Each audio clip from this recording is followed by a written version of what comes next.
നമസ്കാരം. കാഫിർ സ്ക്രീൻഷോട്ട് വിവാദത്തിൽ സർക്കാരിനെ വിമർശിച്ചു ഹൈക്കോടതി. വിവാദ പോസ്റ്റിന്റെ ഉറവിടം കണ്ടെത്തണമെന്ന് ഹൈക്കോടതി പറഞ്ഞിരുന്നു.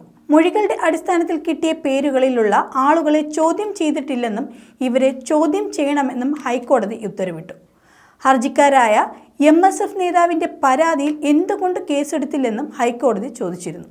ജസ്റ്റിസ് ബെച്ചു കുര്യനാണ് കാഫിർ കേസ് പരിഗണിച്ചത്. ഹർജിക്കാരൻ നൽകിയ പരാതിയിൽ എന്തുകൊണ്ട് കേസെടുത്തില്ല എന്നും കോടതി ചോദിക്കുകയുണ്ടായി. പലരുടെയും മൊബൈൽ ഫോണുകൾ കണ്ടുകെട്ടിയിട്ടുണ്ടെന്നും ഇതിന്റെ ഫോറൻസിക് പരിശോധന നടക്കുകയാണെന്നും സർക്കാർ മറുപടി നൽകി. അന്വേഷണത്തെക്കുറിച്ച് കോടതി നിരീക്ഷണങ്ങൾ നടത്തിയാൽ അത് അന്വേഷണത്തെ പ്രതികൂലമായി ബാധിക്കും. അന്വേഷണം മികച്ച രീതിയിൽ പോകുന്നുവെന്നും സർക്കാർ മറുപടി നൽകിയിരുന്നു. വ്യാജരേഖ ചമയ്ക്കൽ വകുപ്പ് ചേർക്കണം എന്നുള്ള ഹർജിക്കാരന്റെ വാദം പരിശോധിക്കാൻ അന്വേഷണ സംഘത്തിന് നിർദ്ദേശം നൽകിയ കോടതി ഇതുവരെയുള്ള അന്വേഷണം തൃപ്തികരമാണെന്നും പറഞ്ഞിരുന്നു. സെപ്റ്റംബർ 6 കേസ് വീണ്ടും മാറ്റിയിട്ടുണ്ട്.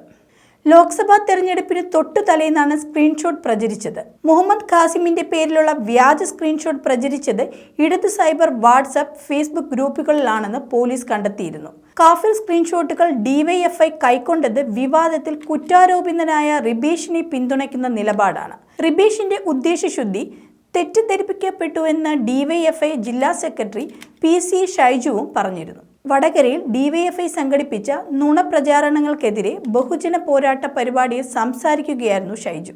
സ്ക്രീൻഷോട്ട് റിബേഷ് ഫോർവേഡ് ചെയ്തത് വർഗീയ പ്രചാരണം നടക്കുന്നുവെന്ന് ജനങ്ങളെ ബോധ്യപ്പെടുത്താനാണെന്ന് ഷൈജു വ്യക്തമാക്കി.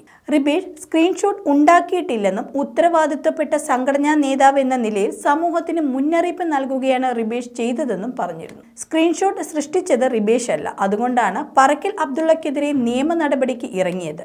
റിബേഷിന് DYFI പൂർണ്ണ പിന്തുണ നൽകിയിട്ടുണ്ട്. ഏത് അന്വേഷണ ഏജൻസിയും അന്വേഷിക്കട്ടെ എന്നും റിബേഷിനെ നുണപരിശോധനയ്ക്ക് വിധേയനാക്കാനും DYFI തയ്യാറാണെന്നും അറിയിച്ചിട്ടുണ്ട്. റിബേഷാണ് പ്രതിയെന്ന് തെളിയിച്ചാൽ 25 ലക്ഷം രൂപ ഇനാം DYFI നൽകുമെന്നും വ്യക്തമാക്കിയിട്ടുണ്ട്.